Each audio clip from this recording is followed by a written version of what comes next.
very latest we hear from you now, and we are very curious about the bad and hopefully also good news. Thank you. I ask the best right away, so that we also use the time well. Well, the American President Franklin Delano Roosevelt once said that nothing in politics happens by chance.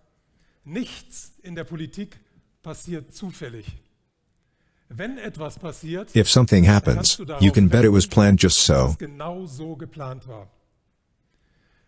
When you look at what has happened in the past year and a half, this sentence seems particularly frightening. Can it really be that everything we have experienced was planned? I'll say this right up front. I cannot provide definitive proof of such a plan, for example in the form of verified documents. But after having studied this subject in depth for 18 months, I have to say that there are an overwhelming number of signs and indications in exactly this direction. And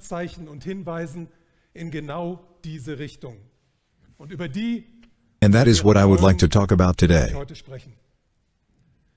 The situation we are currently in is unique in the history of mankind.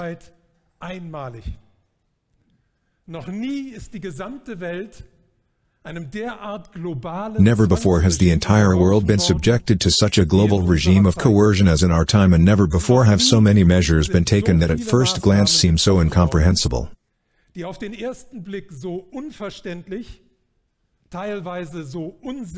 So nonsensical and often so contradictory. Officially, we are facing the worst health crisis in living memory. But the measures that have been taken against it have not improved the situation, but continuously worsened it. Any doctor can confirm today, the health condition of the people, the majority of the people, is worse today than before the crisis. And even from the point of view of those who ordered the measures, we are facing a shambles. The allegedly threatening fourth wave, and the announcement of the third and fourth and fifth show that the measures taken so far have completely failed to achieve their purpose, namely the containment of the disease.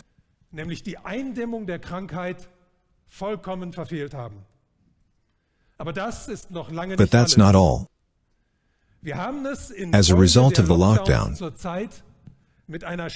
we are currently facing a severe global economic crisis. Production is hanging on every corner worldwide. Logistics are at rock bottom. Supply chains are broken. We're dealing with crop failures, food shortages, and, in addition, with the shortage of semiconductors that are vital for large parts of the economy. But also in this area we see that the problems are not being tackled and solved, but are being increased and enlarged by the enactment of further measures and the constant threat of new restrictions.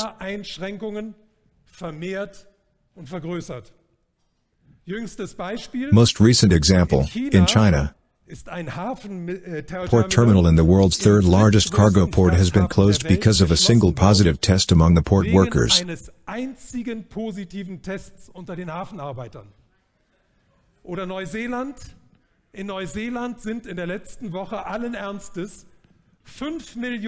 Zealand, 5 million people were seriously sent into a lockdown for 3 days last week because a single 58-year-old had tested positive.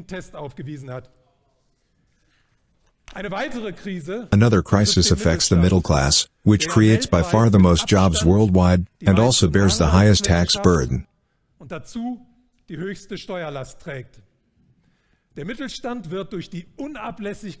middle class is driven into a tight corner by the incessantly stoked uncertainty and constantly new regulations from week to week, and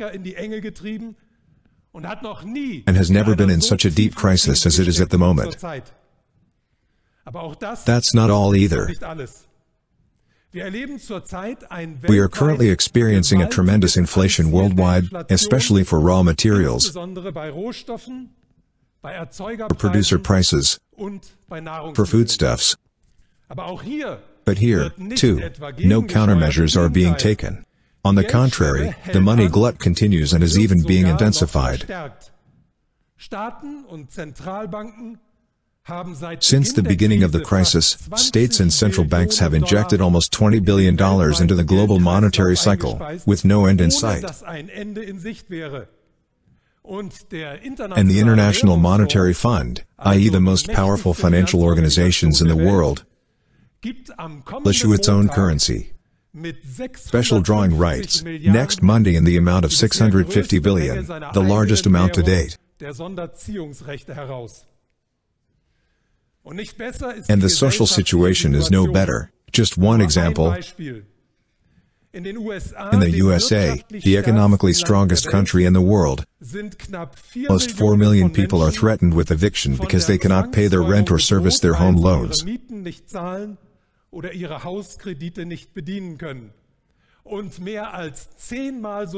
And more than 10 times as many are unable to feed themselves on their own income in the USA, the richest country in the world. Sich von ihrem eigenen Einkommen zu ernähren. Und das, was das vorsätzliche Zerbrechen der Wirtschaft and what the deliberate breaking up of the economy and the stoking of inflation did not achieve, politicians have achieved cross-national division of the population, likes of which we have never seen before. And now, to a certain extent, as the crowning glory of it all, change of power in Afghanistan, deliberately brought about by the USA, is added to this. There, the Taliban have deliberately been given military material, worth $20 billion.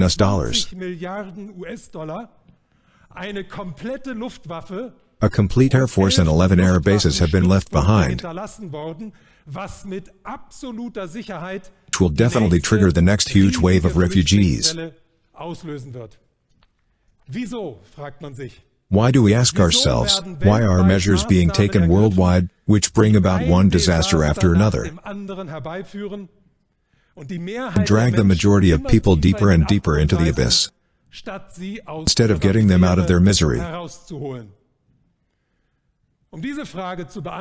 To answer this question, one has to ask two more questions.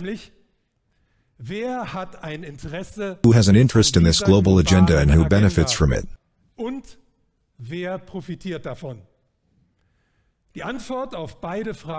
The answer to both questions is clear.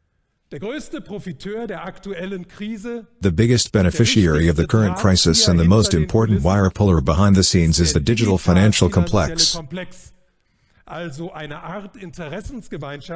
a kind of community of interests, headed by the biggest IT companies and the biggest asset managers of our time. The largest companies include Apple, Google parent Alphabet, Amazon, Microsoft and Facebook. The stock market value of these 5 companies alone is currently an incredible $9.1 billion. Just for comparison, the gross domestic product of Germany, France and Italy together is $8.6 million.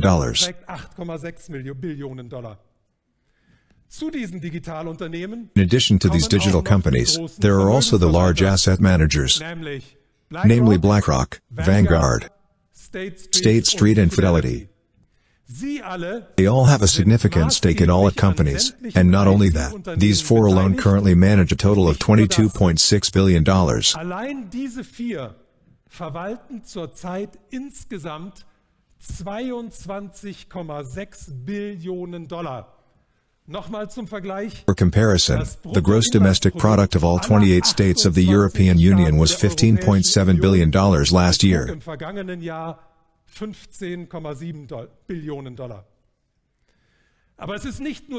But it is not only the enormous financial power of these companies that makes the digital financial complex so powerful. Let's start with the IT companies. Not only do they have enormous market power themselves, they also control hundreds of thousands of other companies, because they organize their digitalization and thus have constant insight into their data flow. Die IT-Industrie ist nichts anderes als The IT industry is nothing more than a tumor that has metastasized into every sector of the economy over the past few years. It has made them dependent on itself and now completely dominates them. And it is no different with the asset management companies. They have stakes in every major company in the world and are able to move any market in the world in any direction. The largest of them, BlackRock, has the largest pool of financial information the world has ever seen, with a more than 40-year-old data analysis system Aladdin.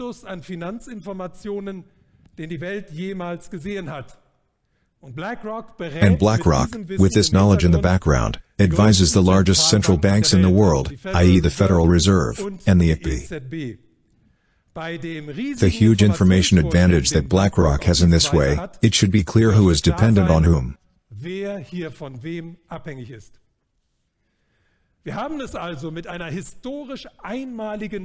So we are dealing with a historically unique mixture of concentrated financial power and the power of disposal over an unimaginably huge data pool.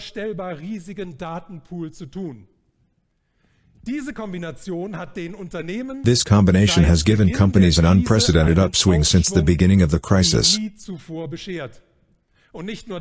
And not only that, this upswing is continuously accelerating. In the last quarter alone, i.e. in April, May and June of this year, these corporations have recorded the highest profits in their entire history. In view of these facts, one does not need much imagination to come to the conclusion that the digital financial complex is the global power center around which everything revolves. The digital financial complex stands far above all governments, and is at any time in a position to bring any cabinet in the world to its knees and make it compliant.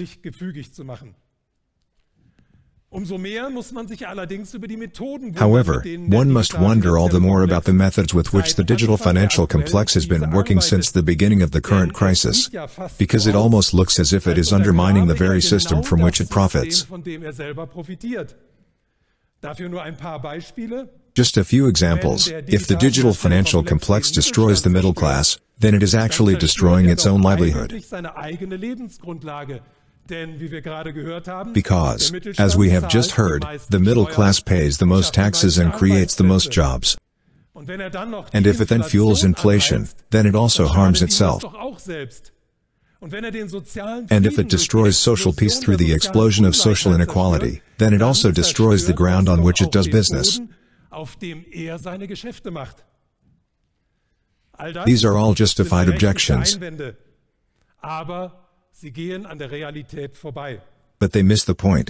The reality is that the digital financial complex has no choice but to do what it is currently doing.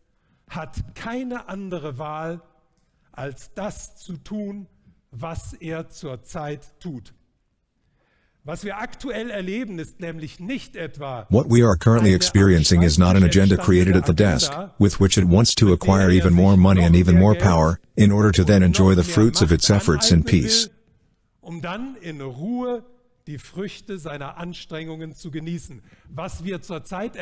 What we are currently experiencing is a gigantic act of desperation, probably the largest ever in the entire history of mankind.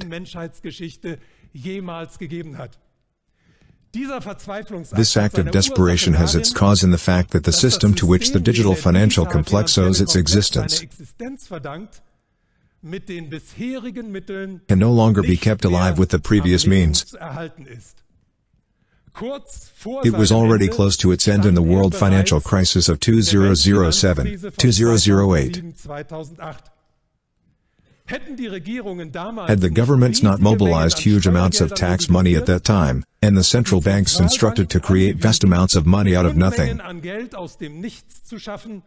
the system would have already collapsed then. The rescue was, however, only temporary.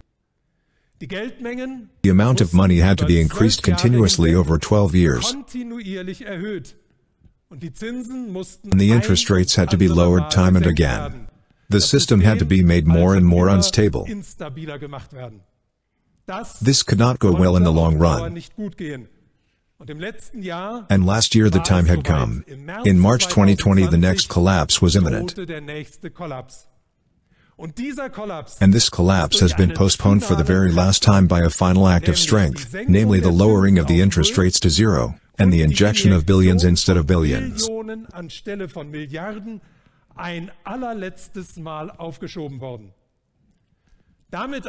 But with this, a qualitatively new situation has arisen. A further postponement would require a lowering of interest rates into the minus range, and thus destroy the basis of the existing banking system. Banks cannot, in the long run, live with minus interest rates. That is, there will be no further postponement with the means applied so far.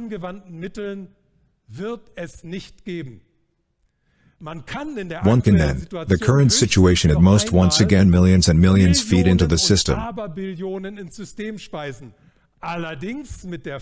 but with the consequence that the already strongly rising inflation is further heated and is transferred into a hyperinflation.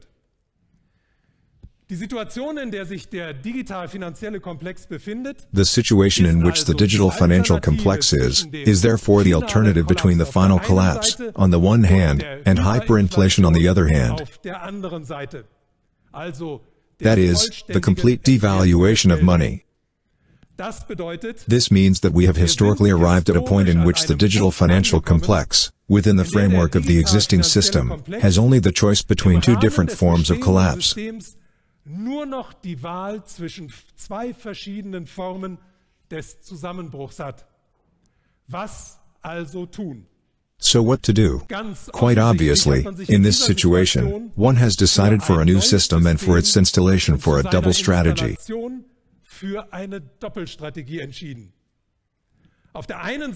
On the one hand, one prepares in the background, away from our eyes, for a new system. And on the other hand, one uses at the same time the final phase of the current doomed system to plunder it according to all rules of art. This is exactly what we have been experiencing since last March.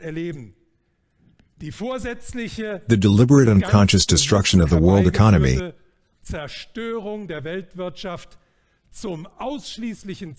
for the sole purpose of self-enrichment by the digital financial complex, simultaneous preparation of a new system by the central banks, in collaboration with the corporations. And what this new system should look like, we already know. It is the complete abolition of cash, and the banks in their previous form, and the introduction of digital central bank money. The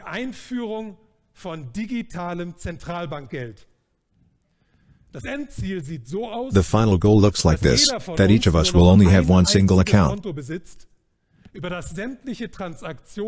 through which all transactions will take place, and this account will no longer be located at a commercial bank, but at the central bank. The background of this plan is as follows. Digital central bank money is programmable. And since central banks can create unlimited amounts of money out of thin air, would indeed be possible to introduce negative interest rates in this way, without destroying the system. But that is far from the only feature that digital central bank money has. It would allow the government to monitor all transactions, assign us different tax rates, impose individual fines on us. The government could partially tie the money to an expiration date, and could force us to spend certain amounts within certain time periods. But the state could also spend the money for a specific purpose, and impose on us to spend certain contributions, amounts only for certain goods, or in certain regions. Above all, however, the state would be able to cut off each and every one of us from all payment flows, and thus financially eliminate us, with a simple click of the mouse.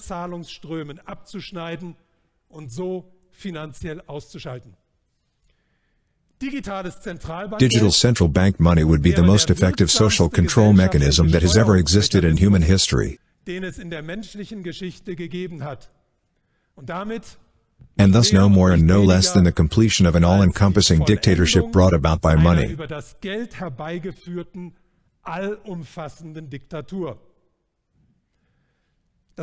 However, the whole thing has a huge snag, namely the expected resistance of the population. One can safely assume that a large part of the people would not accept this form of disenfranchisement. So the introduction of digital central bank money would lead to great social unrest.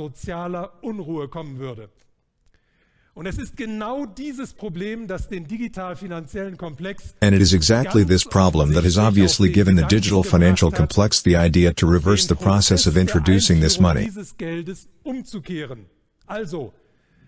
i.e. not to introduce digital central bank money gradually, and thereby risk great resistance, but the other way around, to plunge society into chaos in order to present digital central bank money as the solution to all problems.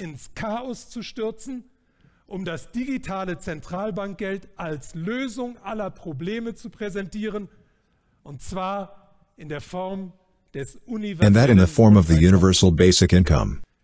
Wer nun meint, das sei eine aus der Luft gegriffene Verschwörungstheorie, if you think that this is a conspiracy theory out of thin air, I recommend you to take a close look at what we have experienced in the past 18 months. Under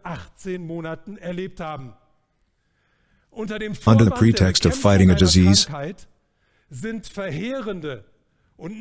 devastating and irreparable health, economic and financial damage has been caused,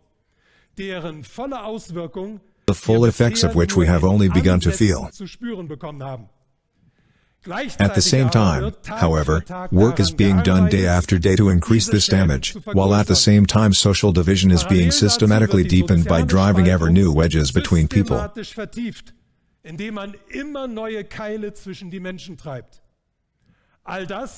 All this is leading us purposefully in a single direction.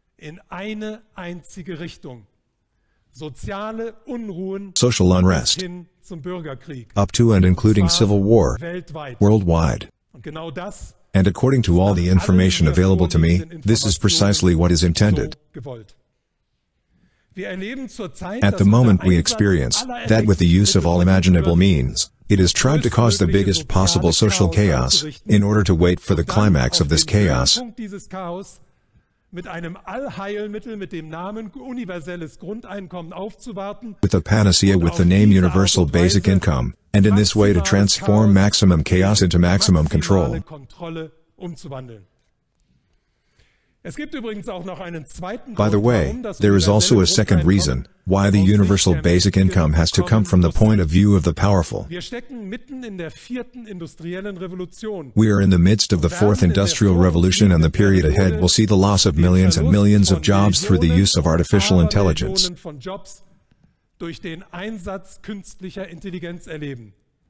That means millions of consumers will be eliminated, demand for consumer goods will plummet. And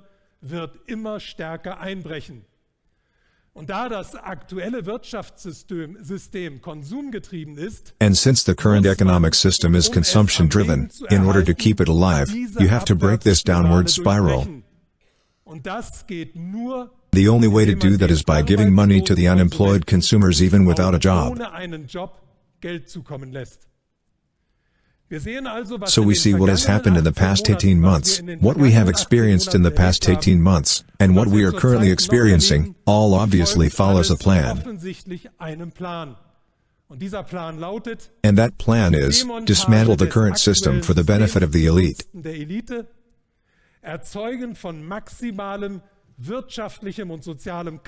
Create maximum economic and social chaos, and build a new system under the pretext of providing humanitarian aid. Dieser Plan ist übrigens auch nachzulesen, und zwar This plan can also be read, by the way, in the two books, The Fourth Industrial Revolution and The Great Reset, The Great Upheaval, von Klaus Schwab, by Klaus Schwab, whose World Economic Forum plays a key role in the whole agenda. Eine Schlüsselrolle spielt. Das WEF hat es in the past 50 years, the World Economic Forum has managed to become one of the most important control centers of the digital financial complex. First by networking business leaders, later also politicians, even later also media representatives, the high nobility, and celebrities. Miteinander vernetzt. Und in den 90er Jahren zusätzlich in the 90s also by subjecting them to targeted training. Unterzogen hat. Wir wissen heute, dass seit 1992 We know today that since 1992 the global leaders and since 2005 the young global leaders have been subjected to a systematic and ever more in-depth training by the WEF. Systematischen und immer eingehenderen Schulungen durch das WEF unterzogen wurden und dass es sich bei ihnen ganz genau die Personen handelt, and that they are exactly the people who are currently sitting at the levers of power. Ob Bill Gates, whether Bill Gates, Jeff Bezos, or Jack Ma from the IT sector, ob BlackRock boss Larry Fink, IWF boss Kristalina Georgieva, or ex-Bank of England boss Mark Carney from the financial sector, whether Emmanuel Macron, Sebastian Kurz, or Angela Merkel from the political sector. They have all either been trained by the WEF or sit on its executive committees. And these are not only the 1,300 members of this closely networked leadership elite who pull the strings worldwide. Since 2012, 10,000 under 30-year-old so-called global shaders have also joined them,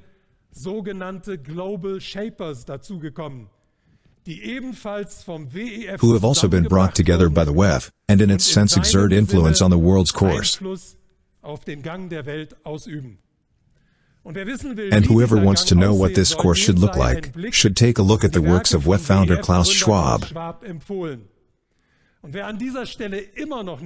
And whoever at this point still does not believe that all that we are experiencing, and have experienced, follows a plan, should take a look at the publication date of Schwab's Great Reset.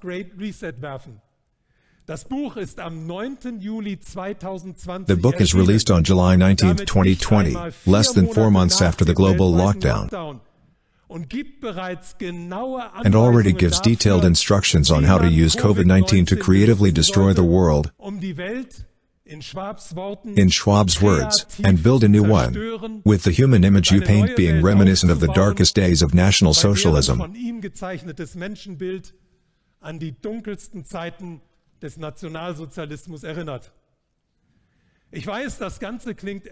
I know the whole thing sounds scary, like a carefully prepared apocalypse. And indeed the agenda that is being pursued here is obviously not only planned, but also hardly to be surpassed in malice and deviousness. Who would have ever suspected that one day the world economy would be brought down under the pretext of protecting people from the effects of a disease? That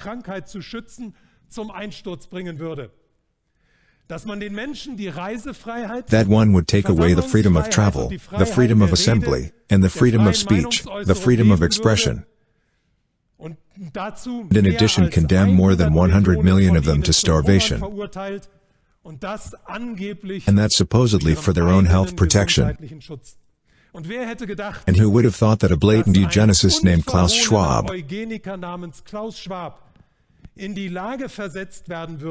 put in the position to not only spread his horrible vision of the fusion of man with artificial intelligence worldwide, but to have it pushed forward by tens of thousands of helpers.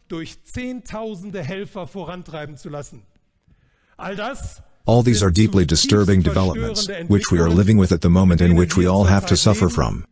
And the details of which must make the blood freeze in the veins of every normal thinking and normal feeling human being. But now I come to the most important message, which I have to deliver today. The whole thing also has another side. A completely different side. And above all a side that should give us all a huge boost and a lot of strength for the future tasks. The plan of the elite and the visions of Klaus Schwab are doomed to fail for several reasons. The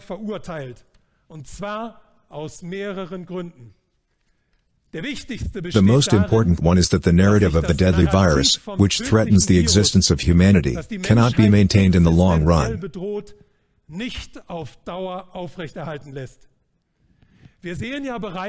We are already seeing how the edifice of lies, left and right of us, is collapsing, and how, in order to legitimize it, ever more absurd arguments, and ever more furious defamations, are being resorted to. It is important to realize that the vehemence which the media are currently displaying is not evidence of their strength, but of their weakness.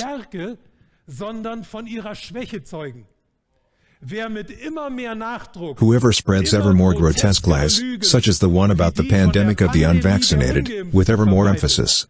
Whoever declares healthy people to be the #1 risk factor in society, and whoever brings entire countries to a standstill because of individual cases of illness or tests, is only doing so because he has run out of arguments and is simply lashing out blindly in his desperation.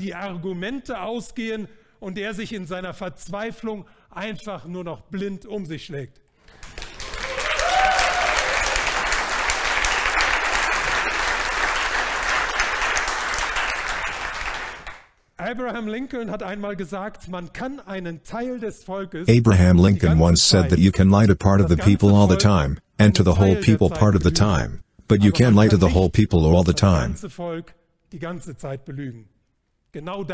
That is exactly what is happening in our time. And this, of course, has immense significance for us, because it ironically opens what Klaus Schwab calls the window of opportunity.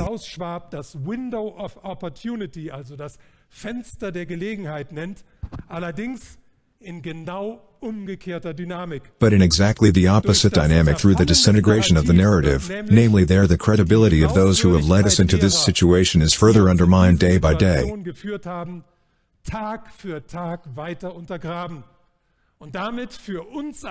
And thus for all of us a unique window of opportunity is opened for a massive and comprehensive campaign of enlightenment.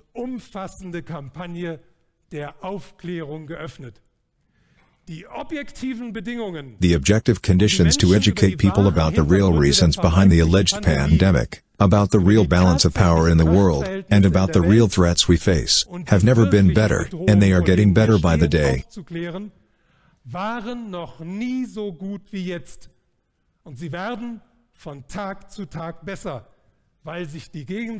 Because the opposing side is having to engage in more and more untrustworthy lies. And even if the digital financial complex succeeds in introducing the new money, this would not be the end of the world. The digital central bank money can only work on the basis of a comprehensive coercive system.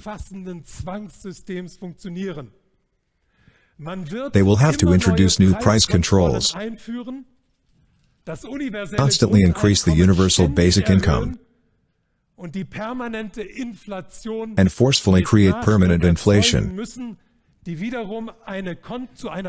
which in turn will lead to a continuous impoverishment of the population, a constant conflict with the state and the authorities. What we need to know is this: we are undoubtedly facing turbulent and also dangerous times, but we hold a historical trump card in our hands. It consists in the fact that the opposing side does not act according to the rules of reason,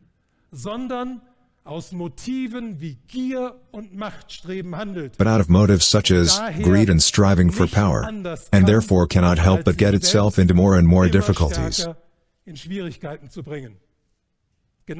This is exactly what we should use. Keep in mind that the other side may have more money, more possessions, and all the weapons in the world.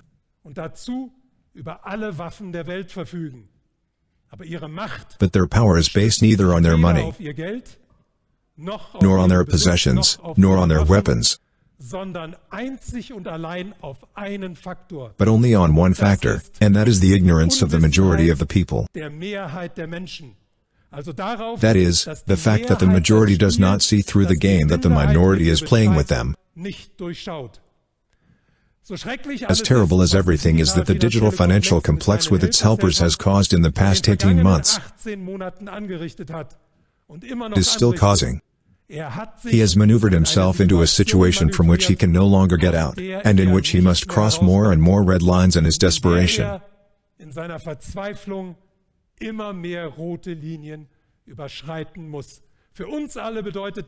For all of us, this means that we should simply keep calm in this exceptional situation, consistently expose all lies, and thus show the people piece by piece why and by whom they are being deceived. If we do that, and thereby remember the strength of our arguments, then we can not only solve the current problems, but possibly create much greater. Namely, use one of the deepest crises of humanity to turn the rudder of world history around, and thus open the door to a new era. Many thanks. Thank you.